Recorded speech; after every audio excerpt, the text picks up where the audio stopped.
7:31-37 Markus 7:31-37 Sekali lagi dia berangkat dari perbatasan Tirus dan Sidon, dan sampai ke Laut Galilea, melewati tengah wilayah Dekapolis.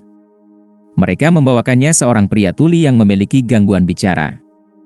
Mereka memintanya untuk meletakkan tangannya di atasnya. Dia memisahkannya dari kerumunan, secara pribadi, dan meletakkan jarinya di telinganya, dan dia meludah dan menyentuh lidahnya. Melihat ke langit, dia menghela nafas dan berkata kepadanya, Ephatha, yaitu, jadilah terbuka.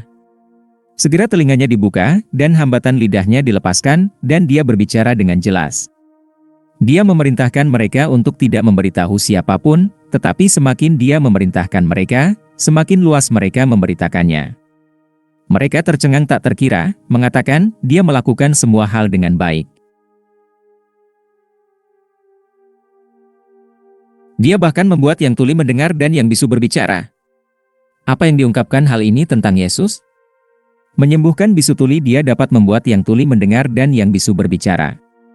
Catatan dan aplikasi, menyembuhkan bisu tuli orang yang paling tertutup secara alami enggan mencari Yesus. Orang lain mungkin harus membawa mereka kepada Yesus. Tetapi yang lain ini perlu menyadari bahwa mereka hanya dapat membawa mereka ke air hidup. Untuk benar-benar terbuka, orang yang tertutup ini harus memiliki kontak pribadi dengan Yesus, mengalami kasih dan empatinya. Kemudian dia akan terbuka untuk menyadari kebenaran spiritual dan memuji Tuhan. Apakah Anda mengerti bagaimana firman Tuhan berlaku bagi Anda? Apakah merupakan bagian alami dari gaya hidup Anda untuk membicarakan hal-hal rohani kepada orang lain? Jika tidak, bergabunglah dengan Yesus dan biarkan Dia menyembuhkan Anda.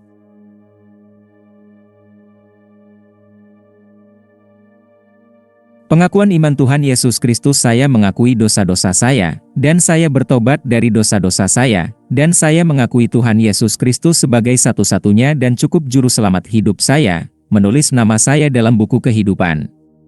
Roma 10:9 Jika kamu mengaku dengan mulutmu, bahwa Yesus adalah Tuhan dan percaya dalam hatimu, bahwa Allah telah membangkitkan Dia dari antara orang mati, kamu akan diselamatkan.